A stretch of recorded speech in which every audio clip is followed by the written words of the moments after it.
માના ચરણોમાં આવ્યો છું અવારનવાર અહીંયા સંસ્થા દ્વારા સમાજ દ્વારા સંસ્થાના કાર્યક્રમોમાં અને મારા સન્માનમાં તમામ મુખ્યમંત્રીશ્રીઓ મંત્રીશ્રીઓ અને સામાન્ય નાગરિક તરીકે કાર્યકર્તા તરીકે અને પટેલ સમાજના વ્યક્તિ તરીકે પણ અવારનવાર આવ્યો છું. આજે પણ આવવાનું થયું છે. ત્યારે માના આશીર્વાદથી માની વડાપ્રધાન મોદી સાહેબે હંમેશા લોકોની સેવા કરવા માટે કંઈ પણ કરવું પડે એમના માટે હંમેશા સંકલ્પબદ્ધ હોય છે અને માર્ગદર્શન આપતા હોય છે. માની ભૂપેન્દ્રભાઈ પટેલના નેતૃત્વની અંદર એમના માર્ગદર્શન નીચે મારા વિભાગે ખૂબ મહત્ત્વનો નિર્ણય જ્યારે હું કૃષિ પ્રધાન મને જવાબદારી આપવામાં આવી શીર્ષસ્થ નેતૃત્વ દ્વારા ત્યારે પણ મેં સૌથી પહેલાં ભાવનગરમાં વાત કરી હતી. મને આનંદ છે કે કેટલાક કાયદા નીતિ નિયમ એમની વચ્ચે રાજ્ય સરકારે કાયદો એક રસ્તો કાઢ્યો છે. કારણ કે ભારત સરકારના કેટલાક નિયમો છે, કેટલાક રાજ્ય સરકારના છે, પણ કિસાનોને ખાસ કરીને છેતરવાનું કામ જે લોકો કરી રહ્યા છે માના ખોળામાં આવીને મને આનંદ થાય છે આ વાત કરતાં કે રાજ્યના કિસાનો માટે મારા વિભાગે એક અતિ મહત્ત્વનો નિર્ણય કર્યો છે. બિયારણ કે ખાતરના વેચાણમાં જે કાંઈ લોકો ગેરરીતિ કરતા હશે એ તત્વો હવે સીધા જેલ ભેગા થવાના છે. એમના માટેના કેટલાક નિર્ણયો અમારી સરકારે કર્યા છે. છેલ્લા 3 મહિનામાં લગભગ 54 લાયસન્સ કેન્સલ કર્યા છે. 2 પોલીસ ફરિયાદ કરી છે. ગુનાહિત પ્રવૃત્તિ આચરતા જે કાંઈ લોકો છે જગતના તાજ સાથે એ ચેડા કરે છે, સંગ્રહખોરી કરે છે, ડુપ્લિકેટ માલ વેચે છે, ખાતરો ડુપ્લિકેટ વેચે છે, સબસિડીવાળા ખાતર બારોબાર જે લોકો આપી દે છે એ તમામની સામે ઝીરો ટોલરન્સની નીતિ એ રાજ્ય સરકારે અપનાવવાનો નિર્ણય કર્યો છે.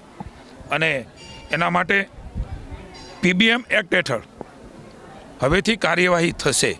કારણ કે પીબીએમ એક્ટના ધારામાં આ કોમોડિટી આવે છે અને એટલા માટે પહેલીવાર ગુજરાત સરકારે આ પ્રકારનો નિર્ણય કર્યો છે.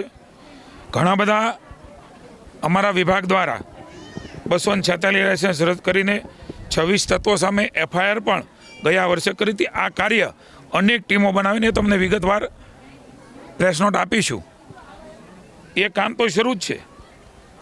અલગ અલગ નિયમોની પણ જોગવાઈઓ છે, પણ ખાસ આવી પ્રવૃત્તિ સાથે રીઢા થયેલા અને વારંવાર આ પ્રવૃત્તિ કરે છે, સીધા સંકળાયેલા છે એ તમામ લોકો, એ ચાહે વેચતા હોય કે બનાવતા હોય, એ બધાને એ ઈસમોને the prevention of black marketing and maintenance of supply of essential commodity PBM act 1980ની જેલની સજા અને દંડ થાય એના માટેનો નિર્ણય એ રાજ્યની સરકારે લીધો છે. અલગ અલગ ટીમો બનાવીને અમારો વિભાગ કામ કરે છે. પણ મને જણાવતા આનંદ થાય છે કે આ પીબીએમ એક્ટ કાયદો એ આવશ્યક ચીજ વસ્તુ ગેરકાયદેસર વેચાણ કરી રહ્યા છે એમના માટે લાગુ પડે છે અને આ કાયદા હેઠળ તાત્કાલિક એમની ધરપકડ થાય છે. આ ગુનો બનતો અટકાવવાનો હેતુ છે, જેમાં જિલ્લા મેજિસ્ટ્રેટ એટલે કે કલેક્ટર ડિટેન્શન એટલે કે ધરપકડનો સીધો જ હુકમ એ કરે છે.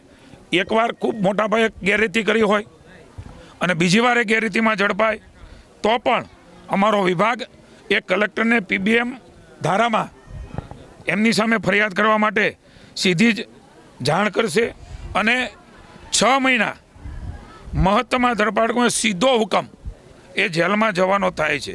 6 મહિનાના સમયગાળામાં પીબીએમ કાયદા હેઠળ એડવાઇઝરી બોર્ડ દ્વારા તમામ પ્રશ્નો રજૂઆત સાંભળીને એમાં નિર્ણય લેવામાં આવે છે. ગુનો દાખલ કરવો પછી ધરપકડ કરવી આવું આમાં કશું જ નથી. એટલા માટે આવો કડક નિર્ણય આ 6 મહિના બાદ ગુનાહિત પ્રવૃત્તિ હેઠળ જો નામદાર કોર્ટ ચાર્જશીટ દાખલ કરે તો એની સામે કાયદેસર પણ કાર્યવાહી કરવામાં આવે છે. હું તમામ લોકોને ચેતવું છું, આપના સૌ માધ્યમથી ચેતવું છું. અમારા ખેડૂતો સાથે એમના ખેતરમાં અલગ અલગ પ્રકારની ગેરકાયદેસર પ્રવૃત્તિઓ કરીને એમના પાક સાથેના જીવન સાથે જો ખેલવાડ કરશે તો રાજ્યની ભૂપેન્દ્રભાઈની સરકાર અને અમારો કૃષિ વિભાગ એમને પીબીએમ એક્ટ હેઠળ જેલમાં ધકેલતા પણ પાછા નહીં પડે. હું તમામ લોકોને પુનઃ વિનંતી કરું છું, પછીથી કોઈ ભલામણો, લાગવકો, વિનંતીઓ પગે લાગવાનું ન રાખે. રાજ્યની સરકાર આમાં કંઈ પણ બાંધછોડ કરવા માગતી નથી. હું તમામ લોકોને, રાજ્યના લોકોને કહું છું, અમારા જિલ્લાની કચેરી, અમારી તાલુકાની કચેરી, ત્યાંના નંબરો એ પણ તમારી પાસે છે. રૂબરૂ જઈને લેખિતમાં, મૌખિકમાં અથવા તો ટેલિફોનિક એ સાચી જાણ કરવામાં આવશે.